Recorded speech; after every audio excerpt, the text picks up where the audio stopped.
Furacão ou tufão ou ciclone tropical. Os três fenômenos da meteorologia estão associados a tempo severo. Vamos agora tirar todas as dúvidas e explicar a diferença entre os sistemas.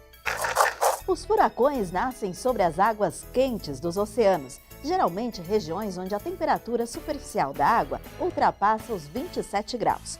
O ar aquecido pela água quente do mar funciona como uma espécie de combustível para a formação desse potente sistema. Tudo começa quando o Sol aquece a água do mar e o vapor da água se eleva, favorecendo a formação de nuvens pesadas de tempestade, do tipo cumulonimbus. À medida que as correntes de vento ascendente se fortalecem, as nuvens cumulonimbus absorvem mais e mais ar quente e úmido.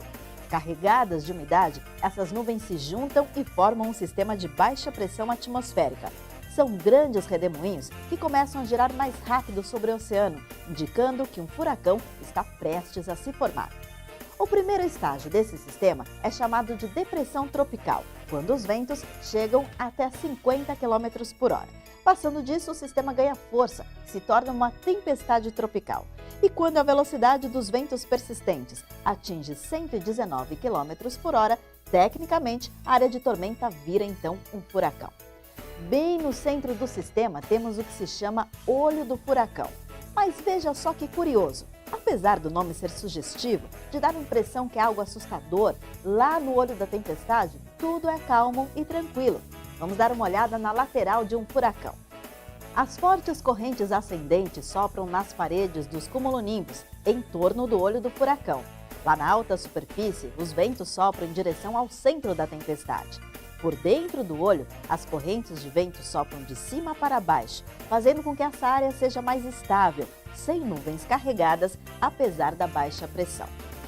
E você sabe como um furacão é observado? São os satélites meteorológicos que monitoram a Terra e que conseguem observar uma tempestade desde o comecinho.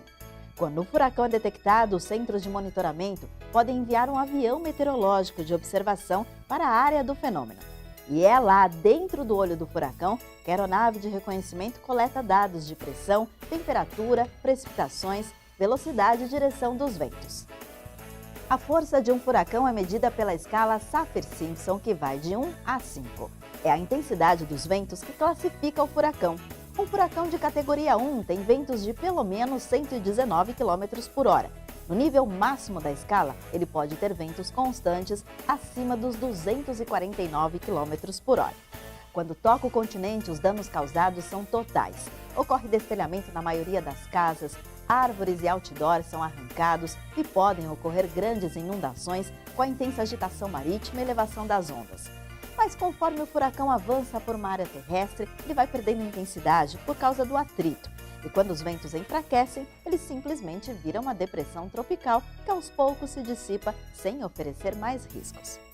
Agora preste atenção para você não ter mais dúvida. Veja no mapa. No hemisfério norte, os sistemas giram no sentido anti-horário e no hemisfério sul, eles giram no sentido horário. Então olha como é fácil. Na região do Caribe, México e Estados Unidos, falamos em furacão. Na região da Ásia, onde estão as Filipinas, Japão, China, Taiwan, o correto é falar tufão. Em torno da Austrália, na Indonésia, Nova Zelândia, leste da África, região da Índia e Madagascar, o certo é falar ciclone tropical. O mais importante é saber que furacão, tufão, ciclone tropical é tudo a mesma coisa. O que diferencia é o nome conforme o lugar onde o fenômeno está localizado. E cuidado para não confundir com tornado. Para saber sobre esse fenômeno, tem outro explicando o tempo inteirinho sobre ele. Comentários e sugestões, fale com a gente no e-mail explicandotempo@climatempo.com.br ou no Twitter e no Facebook com a hashtag Explicando o Tempo. Até a próxima!